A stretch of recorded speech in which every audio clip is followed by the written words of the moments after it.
Hi friends, तो आज हम लोग क्लास 9th के मैथमेटिक्स का उदाहरण 1 को सॉल्व करेंगे। तो सबसे पहले हम लोग समझते हैं कि क्वेश्चन हमें कह क्या रहा है। ठीक है, तो संख्या रेखा पर √2 का स्थान निर्धारण कीजिए। हमें संख्या रेखा पर √2 का स्थान निर्धारण करना है।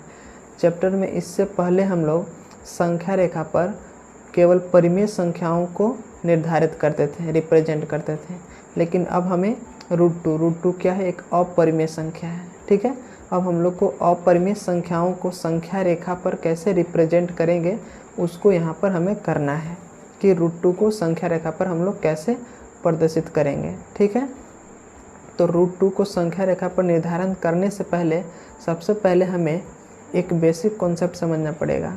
और वो बेसिक कॉन्सेप्ट क्या है, ये यहाँ पर आपको एक समकोण त्रिभुज दिख रहा होगा जिसमें ये वाली जो भुजा होती है वो परपेंडिकुलर लंब होती है और ये वाली जो भुजा होती है हाइपोटेनस, इसको बोलते हैं कर्ण, और नीचे वाली जो भुजा है वो बेस, जिसको बोलते हैं हिंदी में आधार।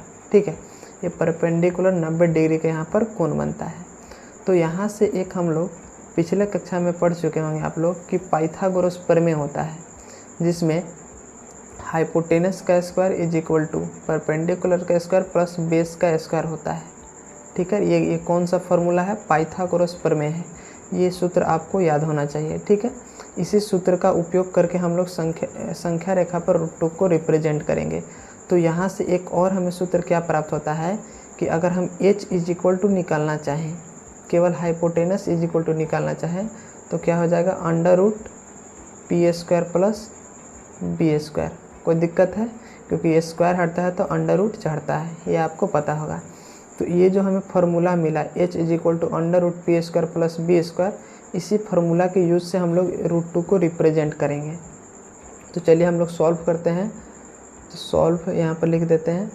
तो देखिए, पहले हम लोग √2 को √1² प्लस 1² लिख सकते हैं। कोई दिक्कत है यहाँ तक, क्योंकि जब इसको सॉल्व करेंगे तो हमारा √2 ही आएगा। 1² 1, फिर 1² 1, 1 + 1 2, तो √2 ही आएगा। तो √2 को हम इस तरीके से लिख सकते हैं।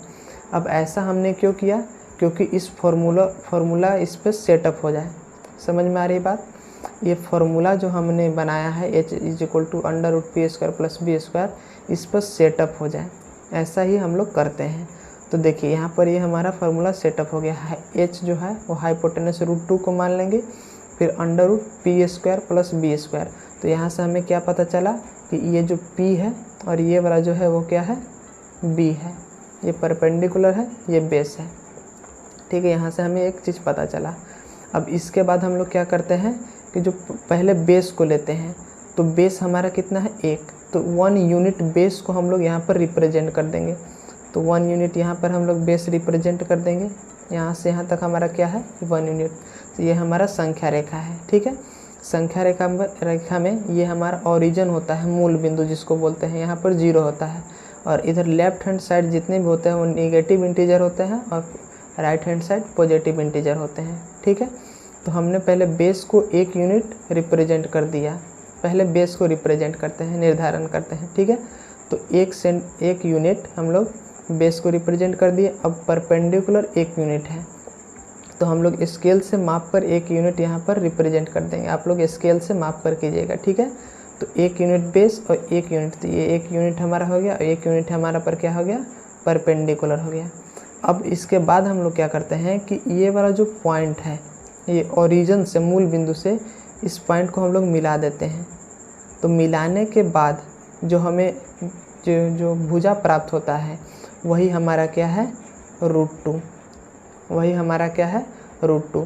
तो आप बोलिएगा सर √2 को तो आप ऊपर रिप्रेजेंट किया है, संख्या रेखा पर कैसे पता चलेगा। तो संख्या रेखा पर रिप्रेजेंट करने के लिए हम लोग क्या करते हैं, एक 1.5 जो होता है, जिसको हम लोग अपने भाषा में 1.5 बोलते हैं, उससे ये ओरिजिन पर रख के यहाँ पर एक चाप काटते हैं। तो इस तरीके से जब चाप काटते हैं तो यहाँ पर एक हमें पॉइंट मिलता है संख्या रेखा पर। तो यही जो पॉइंट है यही √2 है। तो ओरिजिन से जो यहाँ तक की जो दूरी है यही √2 हमारी कहलाती है। तो हमने देख सकते हैं आप लोग कितने आसान तरीके से √2 को संख्या रेखा पर रिप्रेजेंट कर दिया। मैं आशा करता हूँ कि आप लोग के यह वीडियो समझ में आया होगा।